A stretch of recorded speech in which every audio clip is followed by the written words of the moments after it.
Problem कहां आती है? प्रॉब्लम ये आ रही है सर, हम स्कूल भी जा रहे हैं, हमारे जनवरी फरवरी टाइम बचा, मतलब दिसंबर नवंबर दिसंबर जनवरी 3 महीने बचे, फरवरी में तो एग्जाम हो जाएंगे, मिड टर्म्स आ जाएंगे, पता नहीं क्या क्या प्रैक्टिकल सारी चीजें हो जाएंगी। तो अब हम कैसे हमारा शेड्यूल बनाएं, कैसे हम अपने टाइम को मैनेज करें, वो सारी चीज आज डिस्कस करेंगे। हेलो बच्चों, क्या हालचाल भाई? पढ़ाई वढ़ाई बढ़िया चल रही है? बिल्कुल चल रही होगी, क्योंकि सर अब आ चुका है नवंबर और हमारे पास बचे हैं मात्र 3 महीने। इन 3 महीनों में हमें हमारा सिलेबस पूरा करना है। यहां पर कुछ बच्चे ऐसे होंगे जिन्होंने शायद अभी तक कुछ नहीं पढ़ा हो, कुछ बच्चे ऐसे होंगे जिन्होंने कुछ पढ़ लिया हो, 50% कोर्स कंप्लीट कर लिया हो, और कुछ स्टूडेंट ऐसे होंगे जो सिर्फ स्कूल के साथ चले जा रहे हैं लेकिन अपनी सेल्फ स्टडीज बिल्कुल नहीं कर रहे हैं और बस स्कूल के भरोसे चले जा रहे हैं। और कुछ बच्चे ऐसे तेज तर्रार भी होंगे जिन्होंने अभी तक पूरा कोर्स कंप्लीट कर लिया होगा, एक बार रिवीजन भी कर लिया होगा, और कुछ बच्चों का रिवीजन चल रहा होगा। जैसे कि आपने देखा होगा कि हमारी खुद की प्री बोर्ड सीरीज चल रही है जिसके अंदर ऑलमोस्ट 25 से 30% सिलेबस कंप्लीट हो चुका है और रिवीजन भी हो चुका है, साथ में इंपॉर्टेंट क्वेश्चंस हो चुके हैं। तो आप लोग बिल्कुल, जो बच्चे अभी लग रहा है कि यार रिवीजन के मोड में है या फिर पढ़ा नहीं है, तो आप रिवीजन सीरीज देख सकते हो, बिल्कुल देख सकते हो। प्री बोर्ड सीरीज पूरी आपके लिए है, बिल्कुल फ्री है, फ्री ऑफ कॉस्ट आप लोगों को मिल रही है, तो भाई देखो वो और फायदा उठाओ। साथ में आपको स्टडी मटेरियल मिल रहे हैं, उसमें बहुत सारी चीजें PYQs मिल रहे हैं, है ना, चैप्टर वाइज वो भी, और पीडीएफ की सेशन भी आपको, जो सेशन की पीडीएफ होती है वो भी आपको वहां पे मिल रही है। तो ये तो रही भाई जो सीरीज आपको अभी करनी चाहिए, कहीं से भी करो, लेकिन हम आपको करके दे रहे हैं, पूरा शेड्यूल बना के दे रहे हैं, तो बहुत अच्छी चीज है, आप करिए, ठीक है। अब प्रॉब्लम कहां आती है? प्रॉब्लम ये आ रही है सर, हम स्कूल भी जा रहे हैं, हमारे जनवरी फरवरी टाइम बचा, मतलब दिसंबर नवंबर दिसंबर जनवरी 3 महीने बचे, फरवरी में तो एग्जाम हो जाएंगे, मिड टर्म्स आ जाएंगे, पता नहीं क्या क्या प्रैक्टिकल सारी चीजें हो जाएंगी। तो अब हम कैसे हमारा शेड्यूल बनाएं, कैसे हम अपने टाइम को मैनेज करें, वो सारी चीज आज डिस्कस करेंगे। अब आप लोगों को उससे पहले मैं एक बात बताता हूं कि जो बच्चे बोर्ड एग्जाम लास्ट ईयर दिए थे, उन लोगों को भी ये दिक्कतों का सामना करना पड़ा था, लेकिन उन लोगों ने हमारे कहने पे, मतलब जो फैकल्टी बोल रही है, जो आपके टीचर्स बोल रहे हैं, उनके कहने पर, उनके अकॉर्डिंग चले, तो आज उन लोगों ने बहुत बड़े बड़े कमाल दिखाए हैं। आप देख सकते हो, मैं आपको दिखा देता हूं कि जो रिजल्ट आपने मतलब यहां नजर आ रहे हैं वो सिर्फ यही है। इसी वजह से, क्योंकि उन्होंने टीचर्स की बात मानी, उन्होंने अच्छे विजुअलाइजेशन से पढ़ाई करी। विजुअलाइजेशन से पढ़ने के लिए आपके पास ऑलरेडी जो पढ़ो इंडिया का कोर्स है वो मिल रहा है आप लोगों को, आप वो ले जा सकते हो, देख सकते हो, बढ़िया चीज है, ठीक है। तो ये सारी चीजें आपको कैसे करनी है, क्या स्ट्रैटेजी रखनी है, किस तरीके से पेपर फोड़ने हैं, किस तरीके से हमें अपने एग्जाम को मतलब फोड़ने की तैयारी करनी है, वो सारी चीज आज बात करने वाले हैं। तो शुरू करते हैं। पेन पेपर लेके बैठिएगा, क्योंकि सारी चीजें आपके काम की है, इसमें हमारा कोई फायदा नहीं है, इसमें हमें कुछ नहीं मिल रहा है, ना हमको कोई लेन देन है। आपकी मर्जी हो चैनल सब्सक्राइब करो, नहीं मर्जी है मत करो, क्योंकि आप हिस्ट्री देखो, रिजल्ट देखो, इतनी मेहनत कर रहे हैं बच्चों के साथ जो कि शायद ही कोई कर रहा होगा। मैथ, साइंस, SST, इंग्लिश, सारी चीजें अभी क्लासेस चल रही है रेगुलरली, डेली 5 बजे क्लासेस होती है, आप क्लासेस अटेंड कीजिए, ठीक है। तो आ जाते हैं हम last 3 month strategy of class 10th। इसमें हमें बोर्ड एग्जाम के टारगेट को लेके चलना है। क्या करना है? हमें बोर्ड्स को लेके चलना है यार।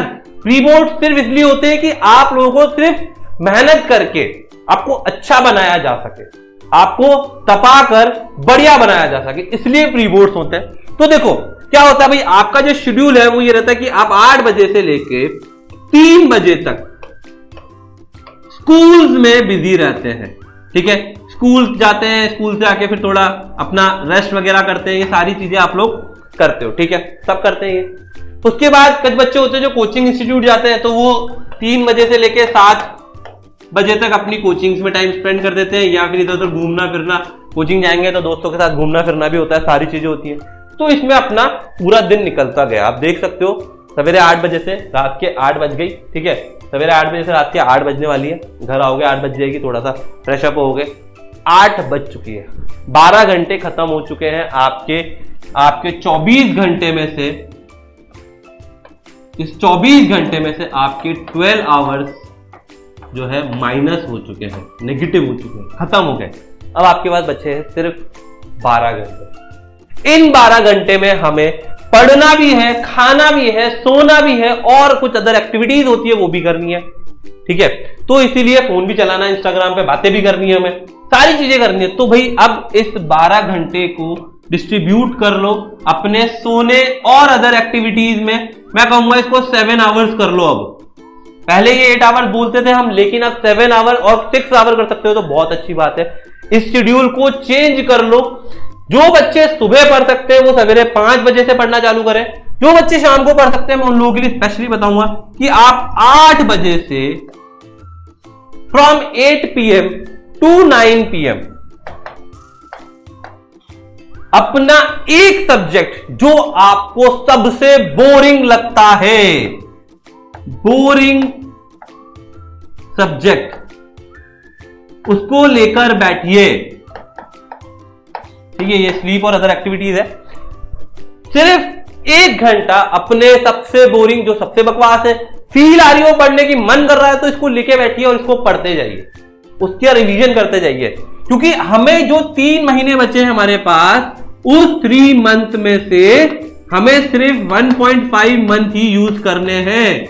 ये शेड्यूल याद रखना है, सिर्फ 1.5 मंथ यूज करने हैं और उसमें कंप्लीट करना है।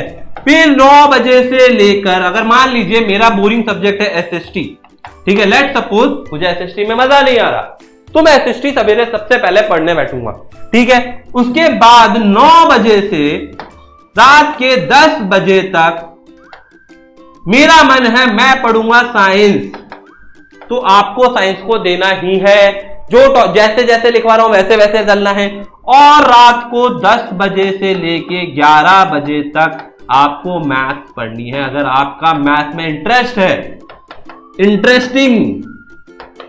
इंटरेस्ट वाले भैया, इंटरेस्ट वाले, बिना इंटरेस्ट वाले नहीं पढ़ने इस समय, क्योंकि नींद आ जाएगी है, इस समय सो जाओगे। इसको आप 10 से 12 के बीच में रख सकते हो, बिल्कुल रख सकते हो, क्योंकि सबसे ज्यादा टाइम टेकिंग ये होगा।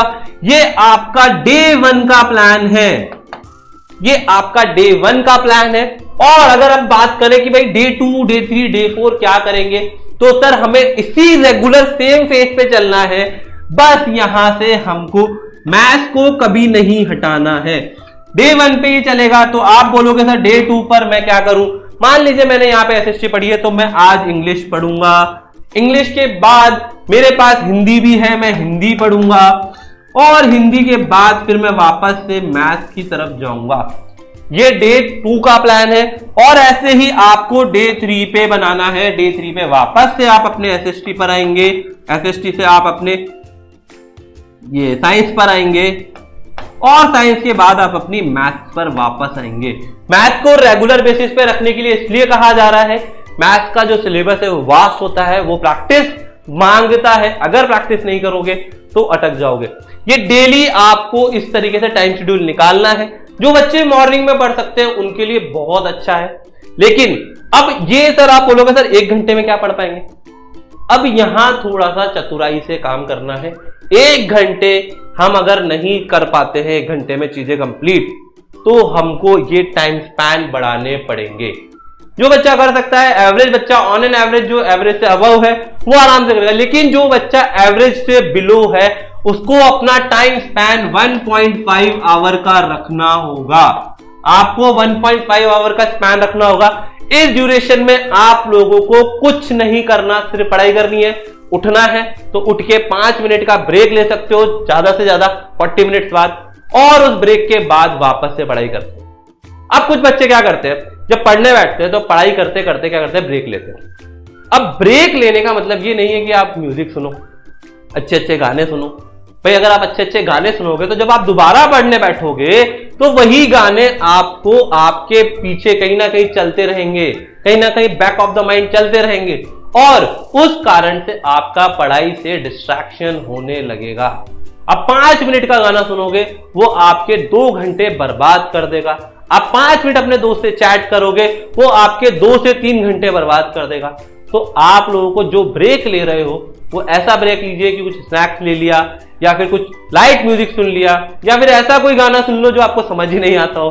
ठीक है, तो करना है तो इस तरह की चीजें करनी है जिससे कि आपके आने वाला टाइम जिसमें आप आगे पढ़ने वाले हो वो कहीं से कहीं तक भी परेशानी में ना आए, कोई भी उसमें डिस्ट्रैक्शन ना आए। तो इस तरीके से आप ब्रेक लीजिए, ठीक है। तो ये सारी चीज आपको समझ में आई। अब आप बोलोगे सर कि ये सब हमने कर लिया, क्या हम 1.5 महीने में कोर्स कंप्लीट कर लेंगे? बिल्कुल, इस फॉर्मेट पे चलेंगे तो हम 1.5 महीने में अराउंड 1.5 मंथ में हमारा कोर्स कंप्लीट कर लेंगे। और रहा 1.5 मंथ जिसके अंदर हम लोग आपको पूरा रिवीजन कराएंगे, एक एक चीज बताएंगे, इंपॉर्टेंट क्वेश्चंस कराएंगे। आप हमारे साथ लाइव बूस्टर में जुड़िएगा, रिवीजन सीरीज में जुड़िएगा। आप लोगों ने देखा होगा ऑलरेडी पिछले साल के बच्चों ने 12-12 घंटे हमारे साथ मेहनत करी है, हमने 12-12 घंटे क्लासेस लिए। क्यों लिए? क्योंकि उसमें हमने सारा रिवीजन, सारी चीजें लगातार कराई है और लगातार आप लोगों को कराते रहे। तो आपको हमारे साथ जुड़ना है, बने रहना है और जो हम बताते जा रहे हैं करते जाना है। तो जो रिजल्ट्स में बच्चों की फोटो थी, तो आप देख सकते हो जो रिजल्ट्स में ये फोटो है, जो चेहरे यहां चमक रहे हैं, उसमें से एक चेहरा आपका भी हो सकता है। तो अगर आपको करना है कि यार मैं भी इस जगह आऊं, तो बिल्कुल अभी से लग जाइए। अगर अभी तक कुछ नहीं पढ़ा है तो अभी भी बहुत समय बाकी है। हमारा ये जो फॉर्मेट है जो मैंने बना के दिया है, इसको फॉलो कीजिए, रेगुलर बेसिस पे पढ़ाई कीजिए, आप 100% कर पाएंगे। अब रही बात सर मेरे को समझ नहीं आता है, मैं क्या करूं? तो भाई समझ नहीं आता तो मैं आप लोगों को बताता हूं कि ई सरल जो है, यहाँ पे एन मिसिंग है, ठीक है, बेस्ट विजुअलाइजेशन के साथ पढ़ाता है, ठीक है। आपको जो बोरिंग किताब होती है इंटरेस्टिंग वे में कन्वर्ट करके वीडियो की फॉर्म में देते हैं, जो मूवी की तरह। तो आप इससे पढ़ सकते हो। इसका कोर्स जो है मात्र 1200 से 1500 रुपए के बीच चल रहा है अभी, तो आप इसमें से पढ़ सकते हो और आपके सारे जो कॉन्सेप्ट होंगे वो गारंटीड क्लियर हो जाएंगे, ठीक है। तो चलिए, तो ये था मेरी तरफ से सब कुछ। अब आपको सिर्फ इतना सा बोलूंगा, अगर आप लोग चाहते हो तो चैनल सब्सक्राइब कर लो, क्योंकि बहुत सारी चीजें आपके लिए आने वाली है, भर भर के चीजें हैं। चाहे आप क्लास 9th में हो, चाहे आप क्लास 10th में हो, सब कुछ आप लोगों के लिए। तो ऑल द बेस्ट, फोड़ेंगे, मचाएंगे, साथ में लड़ेंगे, ठीक है। तो all the very best to my student. Bye बच्चों।